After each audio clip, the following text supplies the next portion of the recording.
ആവേശമൊന്നും കാണുന്നില്ലല്ലോ. ഞാൻ പറഞ്ഞൊന്നും അവള് കേട്ടില്ല, കേൾക്കാൻ തയ്യാറായില്ല.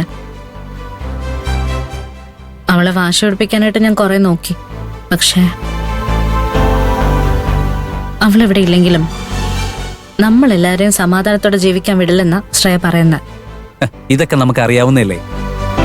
ഇനി എന്താ നിന്റെ നെക്സ്റ്റ് പ്ലാൻ? അതാ ഞാനും ആലോചിക്കുന്നത്. ഇതുവരെ പോയതിൽ നിന്ന് മാറി ചിന്തിക്കണം. മനസ്സിലായില്ല. കൃത്യമായിട്ട് ഇപ്പൊ ഒന്നും പറയാൻ പറ്റില്ല. പക്ഷെ ശ്രേയ ഇങ്ങനെ വിട്ടാ പറ്റില്ല. അത്ര എനിക്കിപ്പോ പറയാൻ പറ്റുള്ളൂ. അക്കുചേട്ടൻ എന്തായാലും ഓഫീസിലേക്ക് പോയിക്കോ. അല്ല, അക്കുചേട്ടൻ കഴിച്ചായിരുന്നോ? ആ കഴിച്ചു. നീ കഴിച്ചില്ലല്ലോ. ചെന്ന് കഴിക്കാൻ നോക്ക്. വൈകുന്നേരം കാണാം.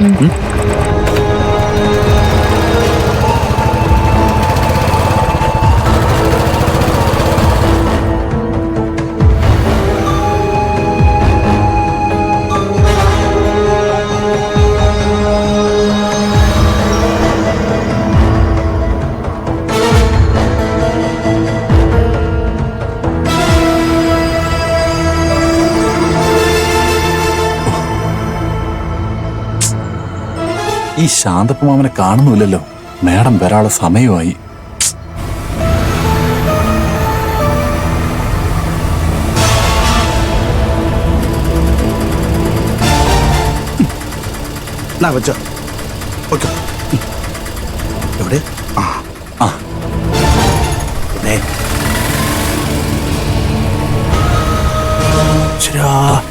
എവിടെ? എവിടെ?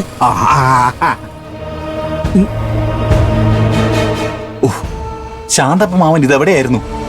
മേഡം വരാനുള്ള സമയമായി. അരകട വരുവന് ഇതൊക്കെ ഒപ്പിച്ചെടുക്കാൻ കുറച്ച് സമയം എടുത്തുന്നേ. കുത്തിക്കോ. കുത്താനോ? ഇതെങ്ങനെ കുത്താനാ? വേദന എടുക്കില്ലേ? നീ ഇത് കുത്തിക്കറ്റണ്ട. ഇത് കണ്ടോ, ഈ ഭാഗം ഇങ്ങനെ കടിച്ച് പിടിച്ചാ മതി. പിന്നെ ചെറുനാരങ്ങ ഉള്ളത് കൊണ്ട് കുത്തിക്കയറ്റിയതായിട്ടേ തോന്നത്തുള്ളൂ. ഓ അത് കൊള്ളാം.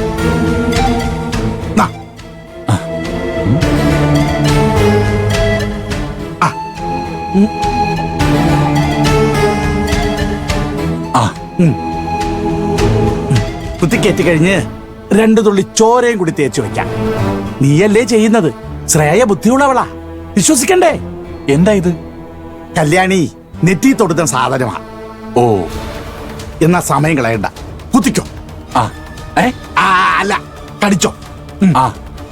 ശരി.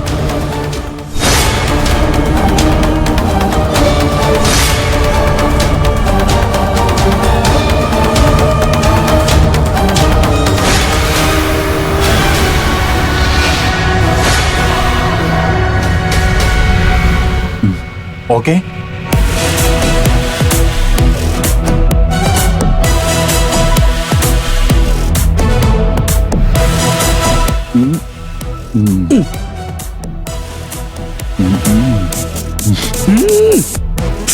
ഇനി നീ വാ. ആര് കണ്ടാലും കുത്തിക്കയറ്റിയതാണെന്നേ തോന്നുന്നു. മേഡം വരുമ്പോ ഒലിപ്പിച്ചോണം. പിന്നെ അല്ലാതെ. വാടാ. വേൽമുരുകാ ഹരോഹര, വേൽമുരുകാ ഹരോഹര, ലായുധാ ഹരോ, വടിവേൽ മുരുകാ ഹരഹരോ ഹരഹര.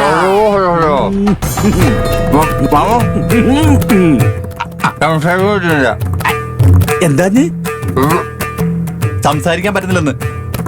ചൂലം കടിച്ചു പിടിച്ചാ പിന്നെ എങ്ങനെയാണ് സംസാരിക്കാൻ പറ്റുന്നേ?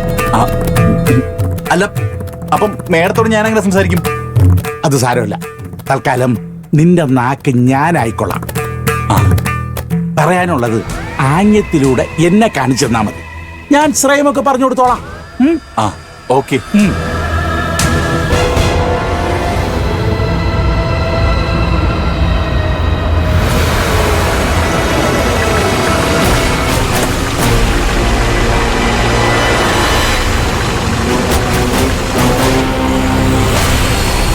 ശാന്തഭാവം മേഡം വരുന്നു. ഷോ